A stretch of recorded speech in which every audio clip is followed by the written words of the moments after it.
శనక్కాయలు, దీన్ని హరిబూట్ అని కూడా అంటారు. దీన్ని మంచిగా ఇప్పుడు ఈ సీజన్లో వస్తుంది కదా శనక్కాయ, దీన్ని తీసుకొని ఇట్లా మంచిగా కొంచెం వేయించుకొని పెంక మీద వేయించుకొని తింటే చాలా బాగుంటుంది.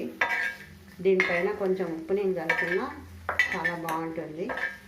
కాకపోతే ఉప్పు నీళ్ళు చల్లకుండా ఇట్లా వేయించుకొని వేడివేడిగా తిన్నా చాలా బాగుంటుంది. ఉప్పు ఎక్కువ తినొద్దు కదా, ఉప్పు కంట్రోల్ ఉండాలంటే ఉప్పు నీళ్ళు చల్లుకునే అవసరం ఏం లేదు. కాకపోతే ఉప్పు నీళ్ళు చల్లితే మరీ టేస్టీగా ఎక్కువ టేస్టీగా ఉంటుంది కాబట్టి ఉప్పు నీళ్ళు చల్లుకోవాలి.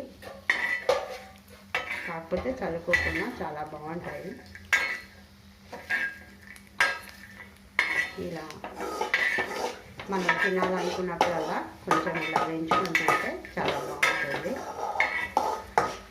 ఇప్పుడు బజార్లో సీజన్ కదా చాలా దొరుకుతుంది శనక్కాయ, హరిబూట్.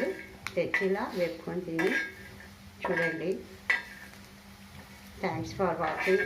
మా ఛానల్ను సబ్స్క్రైబ్ చేయండి, షేర్ చేయండి, లైక్ చేయండి, మంచి కామెంట్స్ పెట్టండి. ఇలా వేడిగా పెంచుకుంటే చాలా బాగుంటాయి.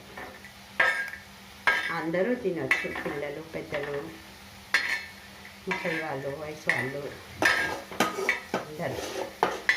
టైం పాస్కి తినొచ్చు. 4 o'clock టిఫిన్ లాగా కూడా తినొచ్చు వేసుకొని.